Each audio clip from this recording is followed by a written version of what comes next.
দাবি, প্রধানমন্ত্রী শেখ হাসিনাকে ছাত্র নাগরিক হত্যার দায় নিয়ে জাতির কাছে প্রকাশ্য ক্ষমা চাইতে হবে। দ্বিতীয় দাবি, আইন শৃঙ্খলা রক্ষাকারী বাহিনী ও দলীয় ক্যাডার এবং সন্ত্রাসী কর্তৃক ছাত্র নাগরিক হত্যার দায় নিয়ে স্বরাষ্ট্রমন্ত্রী আসাদুর রহমান খান কামাল, সড়ক পরিবহন ও সেতু মন্ত্রী ওবায়দুল কাদের, শিক্ষামন্ত্রী মহিবুল হাসান চৌধুরী নয়ফেল, আইনমন্ত্রী আনিসুল হককে মন্ত্রী পরিষদ থেকে পদত্যাগ করতে হবে।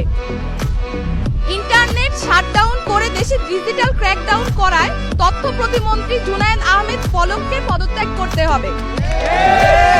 আন্তর্জাতিক মিডিয়ায় শহীদ শিক্ষার্থী এবং আন্দোলনরত শিক্ষার্থীদেরকে ড্রাগ অ্যাডিক্ট বলে কুরুচিপূর্ণ ও মিথ্যা বক্তব্য দিয়ে এবং আন্দোলনকে ভিন্ন খাতে প্রবাহিত করার চেষ্টা করায় তথ্য প্রতিমন্ত্রী মোহাম্মদ এ আরাফাতকে পদত্যাগ করতে হবে। ঢাকা দাবি নাম্বার 3, ঢাকা সহ যত জায়গায় ছাত্র নাগরিক শহীদ হয়েছে সেখানকার ডিআইজি, পুলিশ কমিশনার ও পুলিশ সুপারদের চাকরি থেকে বরখাস্ত করতে হবে।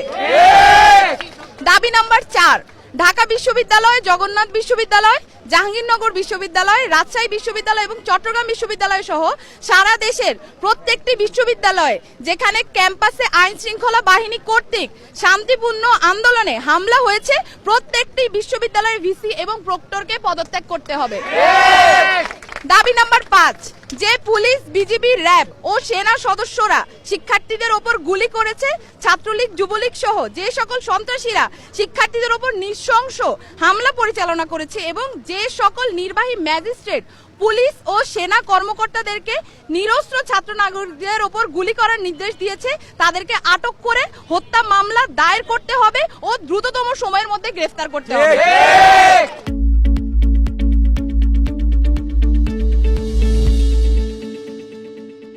দাবি নাম্বার 6, দেশব্যাপী যে সকল ছাত্র নাগরিক শহীদ ও আহত হয়েছে তাদের পরিবারকে অতি দ্রুত সময়ের মধ্যে যথাযথ ক্ষতিপূরণ প্রদান করতে হবে। 7, দাবি নাম্বার 7, ঢাকা বিশ্ববিদ্যালয়, জগন্নাথ বিশ্ববিদ্যালয়, জাহাঙ্গীরনগর বিশ্ববিদ্যালয়, রাজশাহী বিশ্ববিদ্যালয় এবং চট্টগ্রাম বিশ্ববিদ্যালয় সহ সারা দেশের প্রত্যেকটি বিশ্ববিদ্যালয় এবং শিক্ষা প্রতিষ্ঠানে ছাত্রলীগ নামক সন্ত্রাসী সংগঠন সহ সকল লেজুর ভিত্তিক ছাত্র রাজনীতি নিষিদ্ধ করে দ্রুততম সময়ের মধ্যে নিয়মতান্ত্রিকভাবে ছাত্র সংসদ কার্যকর করতে হবে। দাবি নাম্বার 8, অবিলম্বে সকল শিক্ষা প্রতিষ্ঠান ও হলগুলো খুলে দিতে হবে। কারফিউ তুলে নিয়ে সারা দেশের সমস্ত ক্যাম্পাসে মোতায়েনকৃত পুলিশ, র্যাব, বিজিবি, সোয়াট এবং আর্মি তুলে নিতে হবে। দাবি নাম্বার 9, বৈষম্য বিরোধী ছাত্র আন্দোলনের সাথে সম্পৃক্ত শিক্ষার্থীদের একাডেমিক ও প্রশাসনিক কোনো ধরনের হয়রানি করা হবে না এই মর্মে অঙ্গীকার করতে হবে।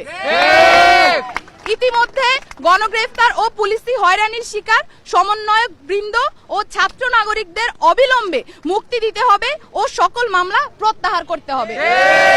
এই ছিল আমাদের 9 দফা দাবি এবং এই 9 দফা দাবিকে সামনে রেখে আমরা আমাদের আন্দোলন পরিচালনা করছি এবং আজকেও আমাদের যে কর্মসূচি সেই কর্মসূচি থেকে আমরা বলতে চাই অবিলম্বে অতি দ্রুত আমাদের যে 9 দফা দাবি সেটা মেনে নিতে হবে।